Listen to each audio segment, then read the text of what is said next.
ko ninya nyinin kalimu nyinin ka ko minye bagawunye ko kala wajita ku do nyogon na ko be chogodi mana ebe seka wolande misi la wajido an kan misi la pour aka wolande misi den soro ube bali saga ube seka la wajido an ka saga maralewna pour aka bali saga den soro obe chogodi o doni ke ba ko minye baga unta yeta ka bagando la wajinta ka do baga la pour aka den soro basita la parce que baga unta jeniya koni dambe kote o yorola basite baga unta la ka do kala wajido dola me doni ke mo kanka min koroshiye ni saga muso nabe saga min kala wajido ala kasoro o saga inde abese ka wolo kasoro amatoro parce que bali de ani an ka saga de den kelunte nin takabo ninye akasoro iballa wajindo saga min na bese ka den na sorola kono abese ka jigina yani akono atese ka saga in toro ka de ibode korosala wolande misi de ani anka misi udden ko kelunte bonni wolande misi e walla waji na ya do aka misi kono iba kolosi ni den kumbayara kono na te misi ndugu ka toro ani ajigi wakati ni aboli na jigini ni misi inte toro ibode korosala doni ke ko de be korosala bagay tonyole de be korosala de imboto parce que de unte kala lebe de min wolo ani de min donna kono den kele unte a wolo wakati akana soro abe de gunni tora basurala ko o de ka korosala sino basita la wajinu nun ka do nyonna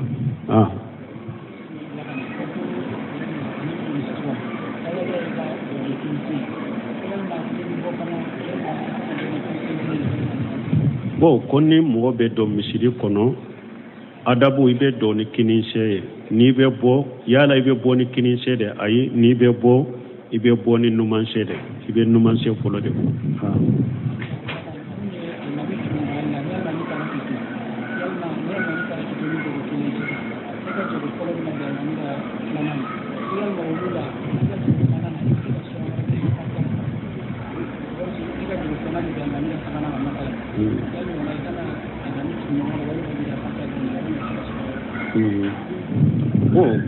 koni be almami no fe ko rakankele tara ki do ibe almami tugu nyonyana ina almami sallita nyogon fe ko almami e dana rakankele la nafara almami ka wo e farala almami ka minna yala ebe seka e wa fata misali do anka ke safo arakankele tara ka eda ina na e farala almami ka safo arakan fulanama bo yala safo arakan fulana de arakan foloye ni be fatiha kala ka sora daka a ube ewa ebe da fatiha drodema bo ibe na arakan fulana minna alimami bolo o de e arakan fulana o ye arakan fulana de alimami bolo donc ni alimami salamu bila ebe min sara arakan kele min taraka edda ni ba sara ikarakan labande do ni ba sara e kara kallaban da yawaye ibe fata dronde kala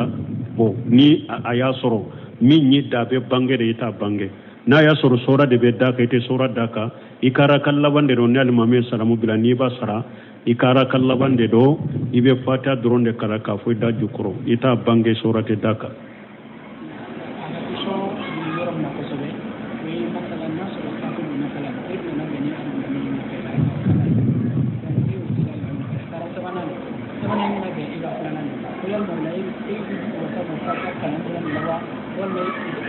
bon ni ye min fo ko ne almami ni misali la e farala ka araka ewa arakan fulana de safula ni almami wulila kata arakan sabana la bo arakan sabana be konti arakan fulana iba la ni ebe almami ko fe yeres ete sura dakaw ebe da fatiha de ma almami ko fe ebe da fatiha de ma almami ko fe min be gunda de ibe do daka donc e fule sabana minna almami fule sabana minna ni e ka fulana do donc ne almami e fatiha kala ebe fatiha kala almami be fatiha doron de kala ola abeta urukola e jolente se kato kebe sora kalaw ibeta alimami no fede bonne alimami ye fatiha fori kaba e fana yika fatiha fori kaba harisa alimami mapiri ibe se ka sora were kala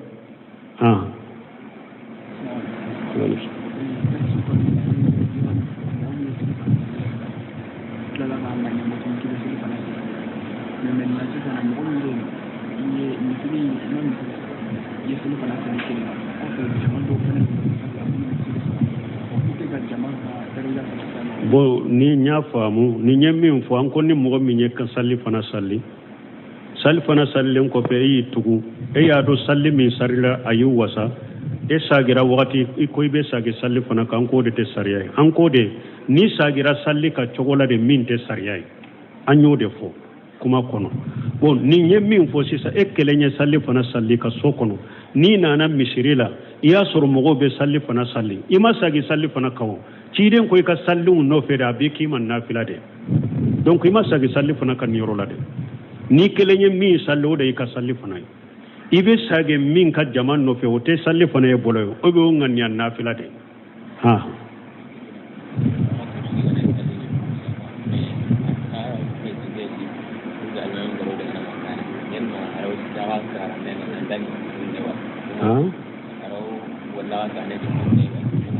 bo konni aw be yorola azmu go sababe salli yoro korolen almami te se kata nyefe ni aw be se kata kofe aw kata kofe lesiri yere yode ni mo sababe salli aw de be ta kofe almami be to awnye bo na ya soro kofe ta yoro shite ni ta yoro be nyefe almami be ta nyefe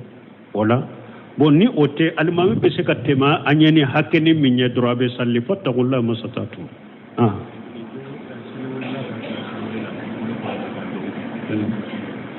bo ko salli walela ka tila salli walela o ko fe ki bolo fula korota ka do ko be chogodi ni mba sege sege de la fula ba ke ka nyogon sama samolo ala mba sege sege ko fe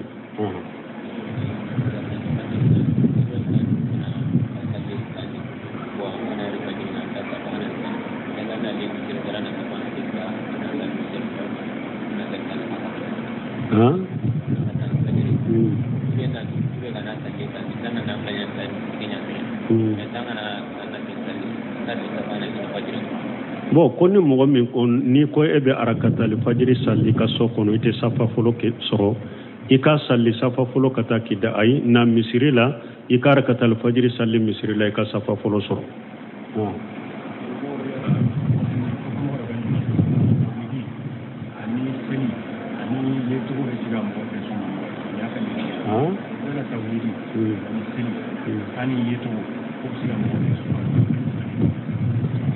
ko yala tawhidi ani salli ani ke chogo be se ka mo ke sunna mo ba min be mo ke sunna mo aqida u de be ahli sunna wal jamaa ko aqida u de be ni mo munum bo ka de ye sunna mo ambo de do tawhidi bola tawhidi bala ibe tawhidi bi bolo sunna mo yu ka aqida sigi ko munun ka pie munun ka o aqida sabati le mbu bolo ye sunna mo yo odela men nin kuma sugu munun fule ni salif fawjani be min defo akwa kana kuma kirena u yere kwa bo fo munu matte me salafu bolo ka fo yala ni tawhid bi bola ni ka ke chogo ibe salliye sunna mo salafu ka kuma chogo tin ni aka kana kuma kirena u yere salafu ma min fo min ko ni be dro ahli sunna wal jamaa ka aqida u debe u ka dusukuna siru debe awa u ka bato chogo ni fe undebe no sabatira mo min na ye sunna mo ni ahli sunna wal jamaa ka aqida u nu ka dusukuna siru anu ka bato chogo ma sabati minna e ye qur'ana bila ye sunna bila ite sunna mo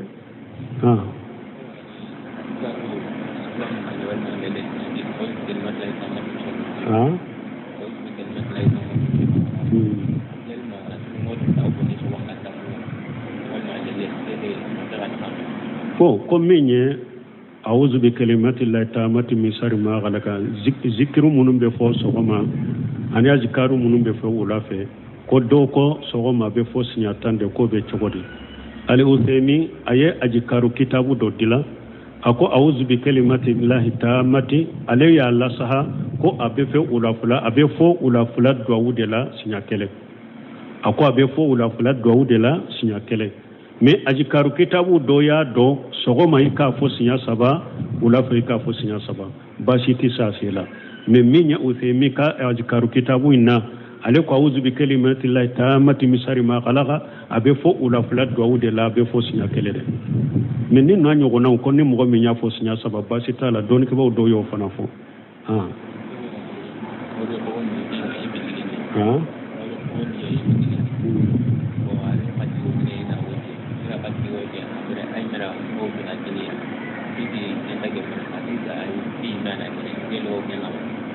ko konu mo do eko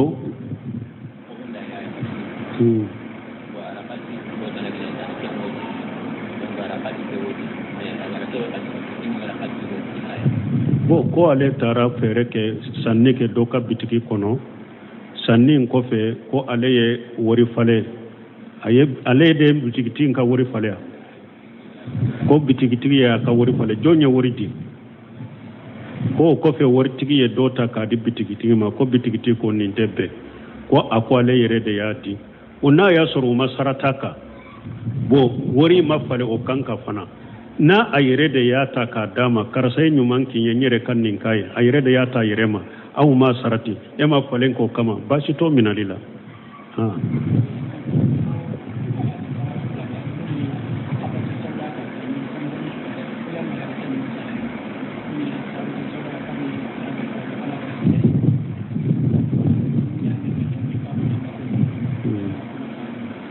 bo ko ewa mi hadisa fula ko habati sauda ko ciden ko abe bana be furake fo saya o ye hadisa sahlende o hadisa sahlendo ko jamu jifana ko niya ami ni ngani aminye obiye ni hadisa be me minye asanadu baliye bo oti hakili la sisa ma u jamu lima suriba lahu hadisa yimbe me asanadu doni ke baw yemmi fola sahani na sahabaliya oti hakili la sisa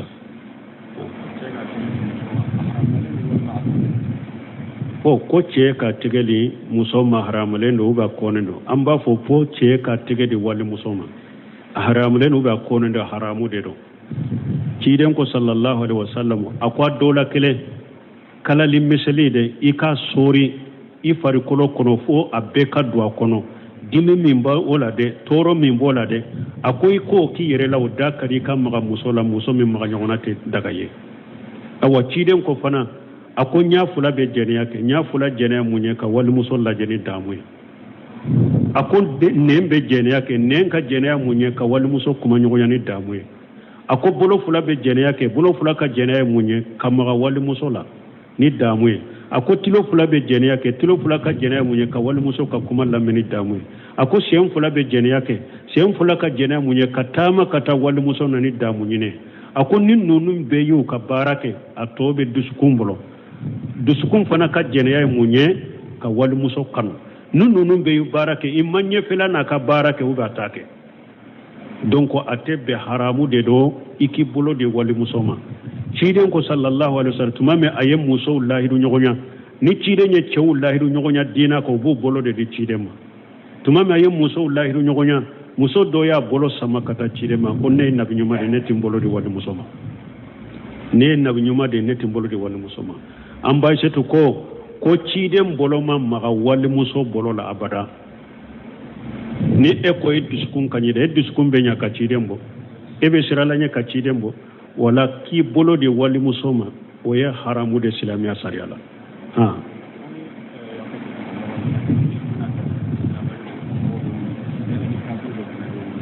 bo ko ni sube teme ko ni islamiya de mo be wuli har kafir mo be wuli ba mo be wuli ibe wuli ewa saya inde kama saya haiba ibe wuli de kama ani malikiya munu mbe su nunu nofe donc ibe wuli ode kama kafiri suyo silama su ibe wuli abela mais wuli ni min fule ninye mustahabu de do parce que kiden de laka wuli ni su do temena a wuli la don do la ni su do temena sigilen tora don ko ko ni hadisa fula pour ko fara nyogon ka ya iranna ni su be temeni wuli la sunna do kanyi ni mo mi sigira fana fentila سبحانك اللهم ربنا وبحمدك اشهد ان لا اله الا انت استغفرك واتوب اليك كراتن تناتن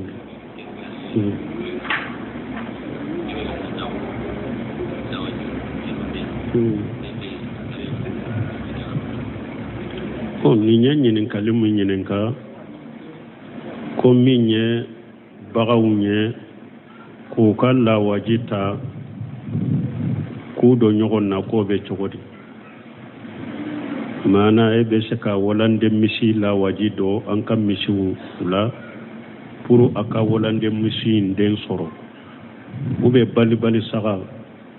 u bɛ se ka lawaji dɔ an ka saga maralenw na pour a ka bali saga den sɔrɔ o bɛ cogo di o dɔɔnikɛbaaw ko min ye bagaw ta ye ta ka bagan dɔ lawaji ta k'a don bagan la pour a ka den sɔrɔ baasi t'a la parce que bagaw ta jɛnɛya ko ni danbe ko tɛ o yɔrɔ la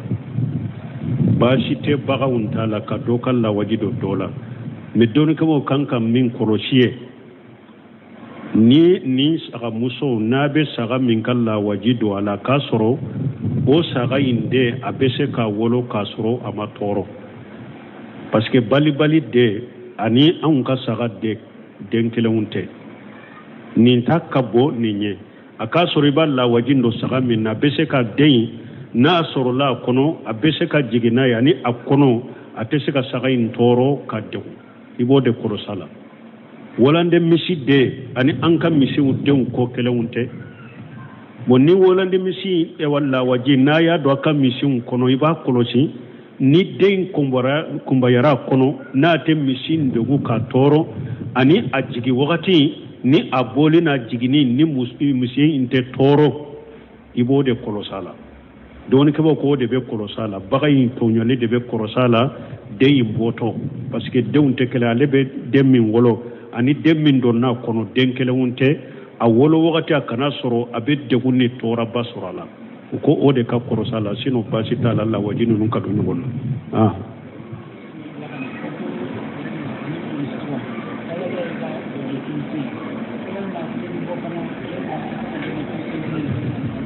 bon ko ni mɔgɔ bɛ dɔn misiri kɔnɔ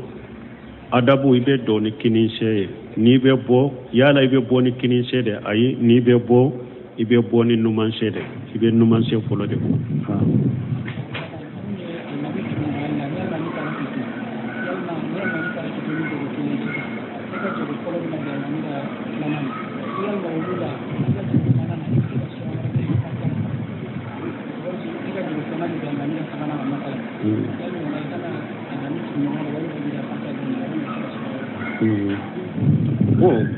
ko ni e bɛ alimami nɔfɛ ko arakan kelen taara k'i dɔn i bɛ alimami tugu ɲɔgɔnya na i ni alimami ye sali ta ɲɔgɔn fɛ ko alimami ye e danni arakan kelen e nana fara alimami kan o e farala alimami kan min na yala e bɛ se ka fatiha misali dɔ an k'a kɛ safo ye arakan kelen taara ka e da e nana e farala alimami ka safo arakan filanan na bon yala safo arakan filanan de ye arakan fɔlɔ ye n'i bɛ fatiha kala ka sɔra da kan ou bien e bɛ da fatiha dɔrɔn de ma bon i bɛnna arakan filanan min na alimami bolo o de ye e arakan filanan ye o ye e arakan filanan de ye alimami bolo donc ni alimami ye salamu bila e bɛ min sara arakan kelen min taara ka e da n'i b'a sara i ka arakan laban de don n'i b'a sara e ka arakan laban de ye o ye i bɛ fatiha dɔrɔn de kala bon ni a y'a sɔrɔ min ye da bɛ bange de i t'a bange n'a y'a sɔrɔ sora de bɛ da kan i tɛ sora da kan i ka arakan laban de don ni alimami ye salamu bila n'i b'a sara i ka arakan laban de don i bɛ fatiha dɔrɔn de kala k'a fɔ i da jukɔrɔ i t'a bange sora tɛ da kan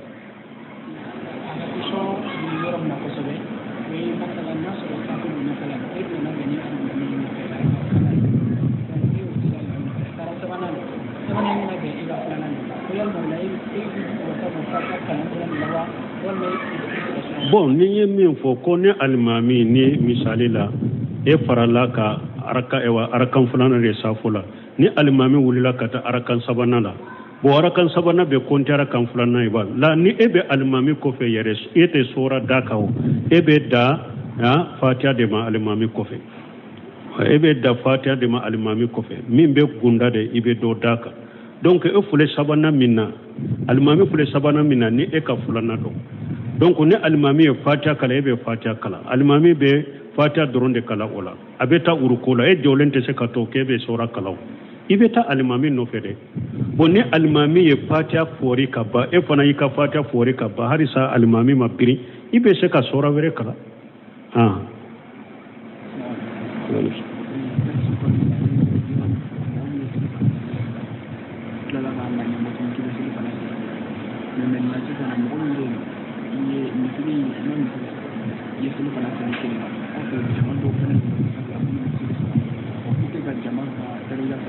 bo ni nya faamu ni nyemmi fo an ko ni mo mi nyeka salli fana salli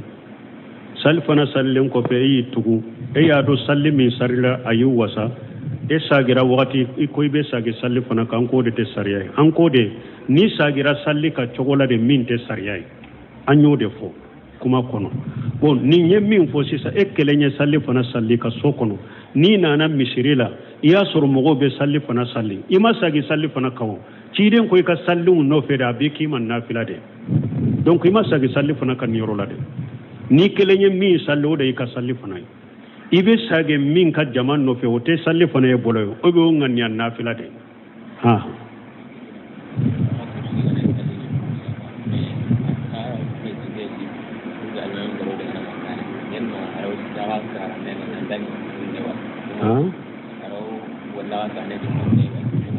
bo konni aw be yorola azmu go sababe salli yoro korolen almami te se kata nyefe ni aw be se kata kofe aw kata kofe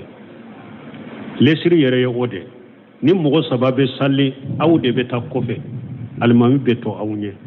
bo na ya soro kofe ta yoro shite ni ta yoro be nyefe almami beta nyefe wala bo ni ote almami be se katema anyeni hakeni minye drobe salli fattaqullaha masatatu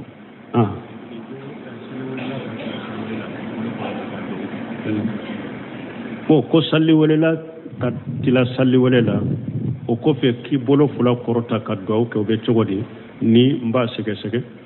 de la fula ba ke ka nyogon sama samolo ala mba sege sege ko fe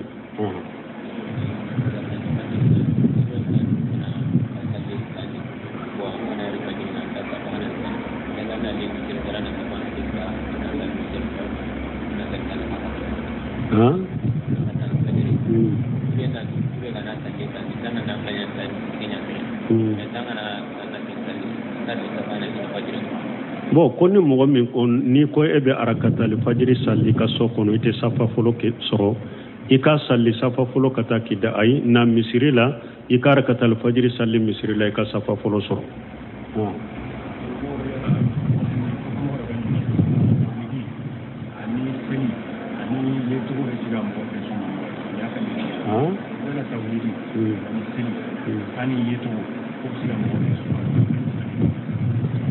ko yala tawhidi ani salli ani ke chogo be se ka mo ke sunna mo ba min be mo ke sunna mo aqida u de be ahli sunna wal jamaa ko aqida u de be ni mo munum bo ka de ye sunna mo ambo de do tawhidi bola tawhidi bala ibe tawhidi bi bolo sunna mo yu ka aqida sigi ko munun ka pie munun ka o aqida sabati le mbu bolo ye sunna mo yo odela men nin kuma sugu munun fule ni salif fawjani be min defo akwa kana kuma kirena u yere kwa bo fo munu matte me salafu bolo ka fo yala ni tawhid bi bola ni ka te chogo ibe salliye sunna mo salafu ka kuma chogo ten ni aka kana kuma kirena u yere salafu ma min fo min ko ni be doro ahli sunna wal jamaa ka aqida u debe u ka dusukuna siru debe awa u ka bato chogo ni fe undebe no sabatira mo min na ye sunna mo ni ahli sunna wal jamaa ka aqida u nu ka dusukuna siru anu ka bato chogo ma sabati minna e ya qur'ana bila ye sunna bila ite sunna mo